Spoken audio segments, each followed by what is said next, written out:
मित्रों नमस्कार। इस कार्यक्रम में आप सभी का स्वागत है। मैं हूं व्यास जी। इसके पहले कि मैं कार्यक्रम शुरू करूं, आपसे एक छोटी सी अपील। यदि अभी तक आपने मेरा चैनल सब्सक्राइब नहीं किया है तो कृपया आइकन जा करके जो सब्सक्राइब का है उसको पुश करें या दबावें, और उसके बगल में जो घंटी का आइकन बना हुआ है उसे भी पुश करें, दबाएं, ताकि आप तक वीडियोस लगातार पहुंचते रहें और आप इसे देखते रहें। आज हम लोग बात करेंगे कि क्या यूनाइटेड नेशंस यानी संयुक्त राष्ट्र लीग ऑफ नेशंस की राह पे चल पड़ा है? क्या उसने अपनी उपादेयता खो दी है? क्या वो टूथलेस टाइगर के रूप में काम करने लगा है, या क्या वो केवल डिबेटिंग सोसाइटी बन गया है?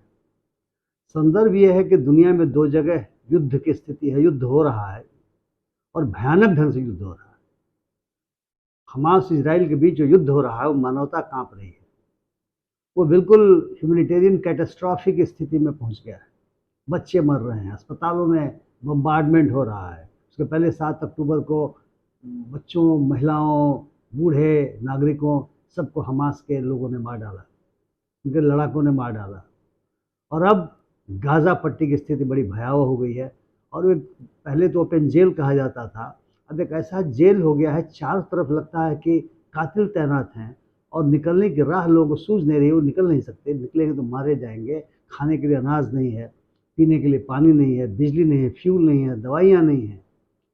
अभी एक दो दिनों पहले जो मिस्र का बॉर्डर है, जो गाजा सिटी से, गाजा स्ट्रिप से जो मिला हुआ है, वहाँ से कुछ ट्रक ह्यूमैनिटेरियन असिस्टेंस लेकर, अनाज इत्यादि लेकर के भेजे जा रहे हैं, लेकिन वो भी संख्या में बड़े कम है। और शायद कुछ घायल लोग, और जहाँ तक खबरों में कहा गया है, जो विदेशी पासपोर्ट धारक हैं, वे कुछ लोग वहाँ से अब निकलना शुरू किए हैं। पहले उसका फाटक मिस्र ने बंद कर रखा था, अब शायद वो फाटक खोला गया है।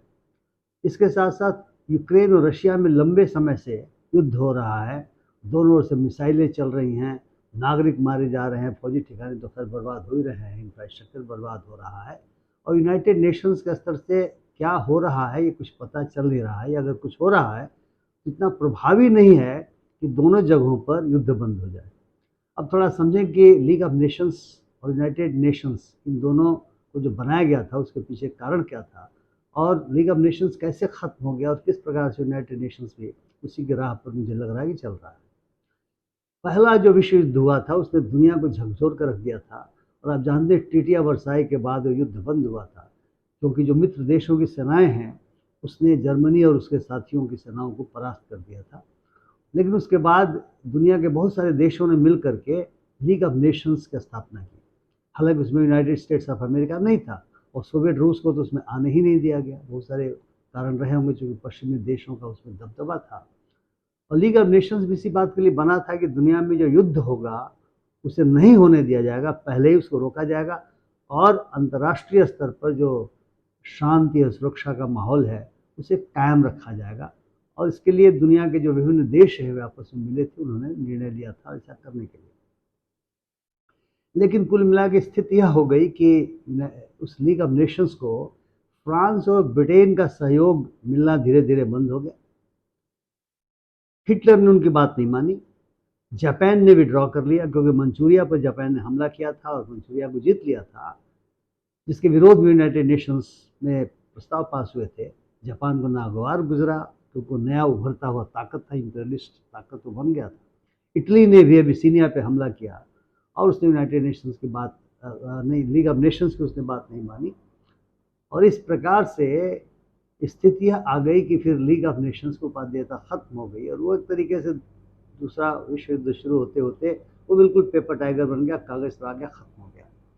जब दूसरा विश्व युद्ध हुआ और भयानक जो हानि हुई, स्थितियां जो भयावह हो गई, कितने लोग मारे गए, कितने अपंग हुए, जापान के हिरोशिमा नागासाकी को तो तबाह कर दिया गया, तब दुनिया को लगा कि अगर इस तरह से तीसरा ही विश्व युद्ध हुआ तो दुनिया लगभग खत्म हो जाएगी, क्योंकि परमाणु बम जो नागासाकी और हिरोशिमा पे गिरे थे, वो परमाणु बम केवल यूनाइटेड स्टेट्स ऑफ अमेरिका के पास नहीं थे।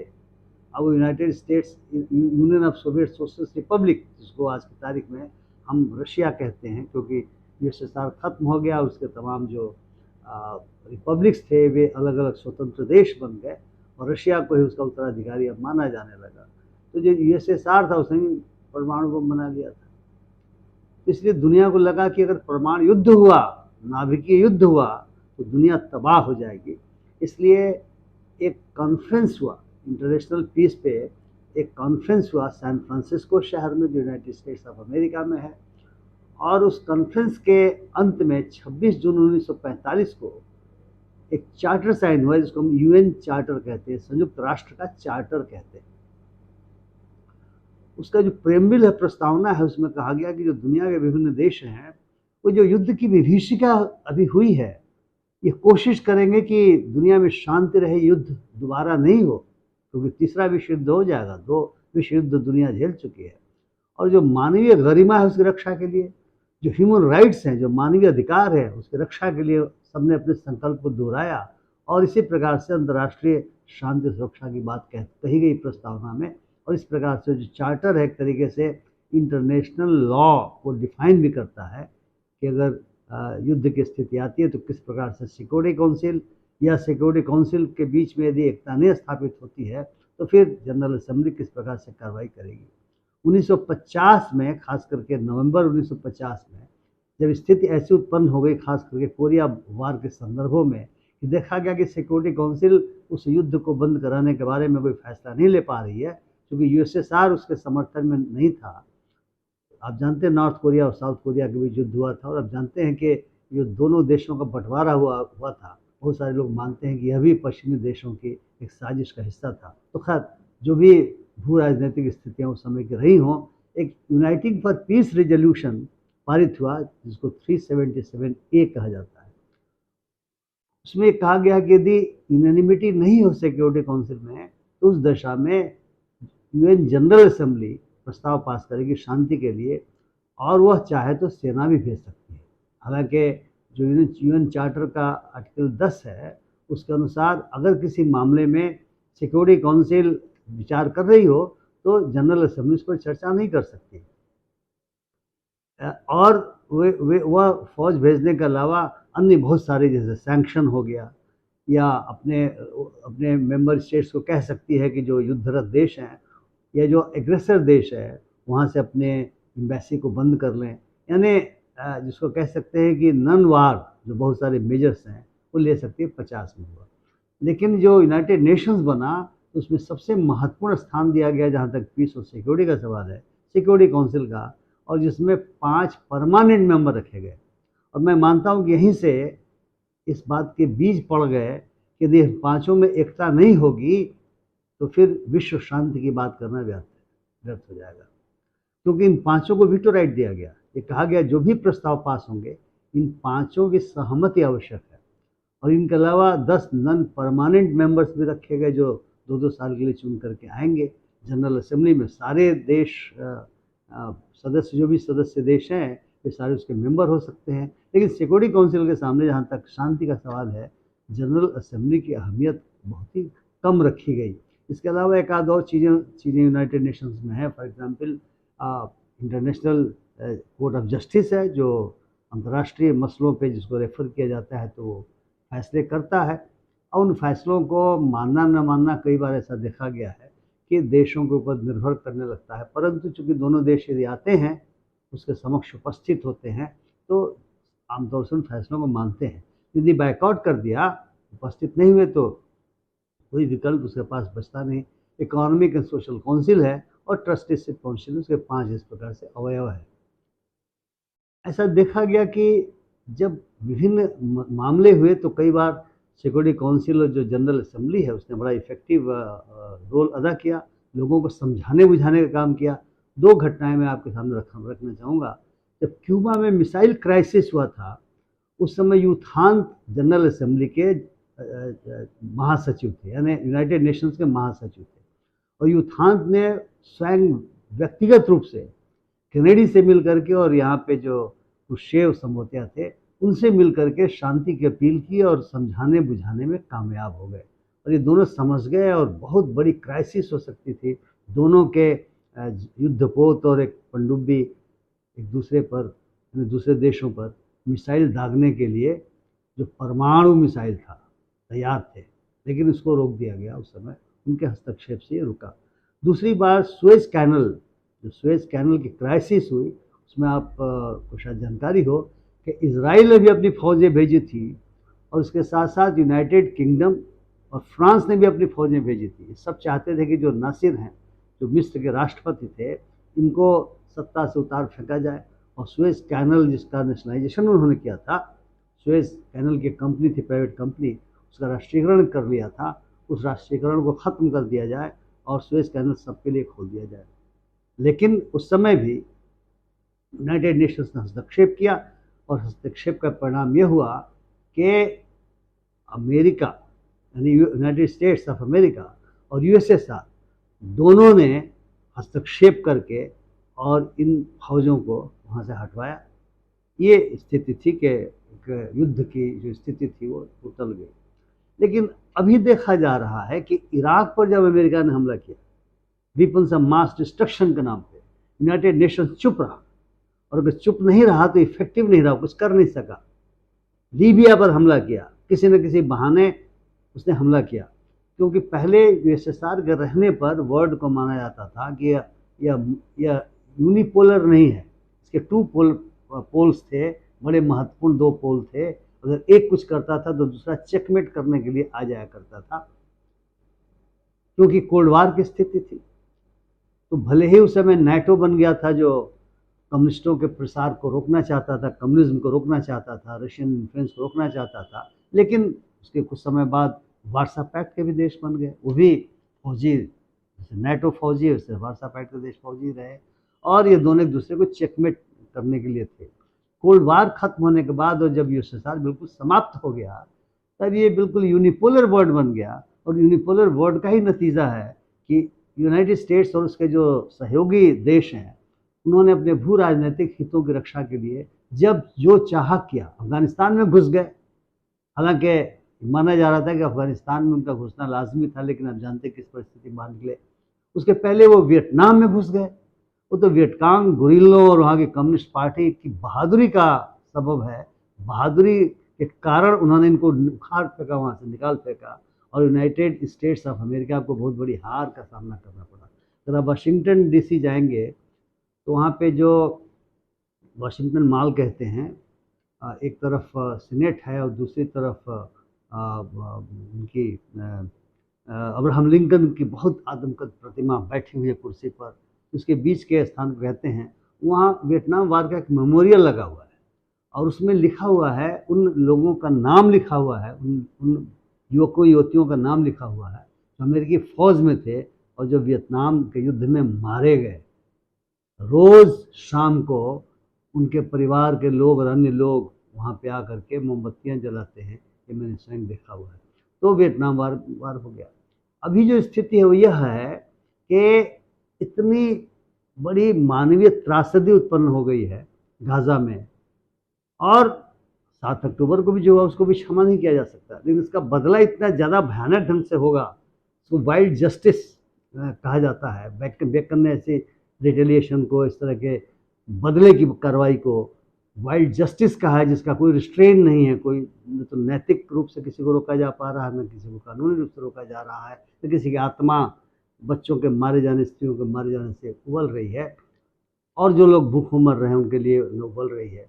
तो ये जो स्थिति उत्पन्न हुई है वहाँ पे, या जो रशिया यूक्रेन के बीच हो रहा है, तो ऐसा देखा जा रहा है कि यूनाइटेड नेशंस में कुछ हो नहीं पा रहा है। मतलब जो भी हो रहा है, डिस्कशन हो रहा है, डिबेट हो रहा है, खास करके सिक्योरिटी काउंसिल से कोई निर्णय नहीं हो पा रहे हैं, क्योंकि जिन देशों को निर्णय करना है उनमें से जो वीटो पावर वाले देश हैं, वे अपने पक्ष में वीटो डाल दे रहे हैं या अपने एलाइज के पक्ष में वीटो डाल दे रहे हैं।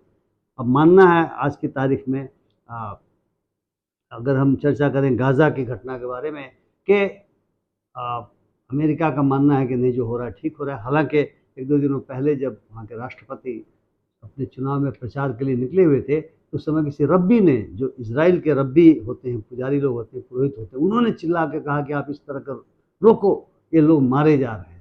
क्योंकि दोनों देशों की जो शांतिप्रिय जनता है, जो फलस्तीनियन शांतिप्रिय लोग हैं और जो इजराइल के शांतिप्रिय लोग हैं, ये सभी मानते हैं कि ये युद्ध बंद होना चाहिए, ये मारकाट बंद होनी चाहिए, ये नागरिकों का, ये निर्दोष नागरिकों का मारा जाना बंद होना चाहिए।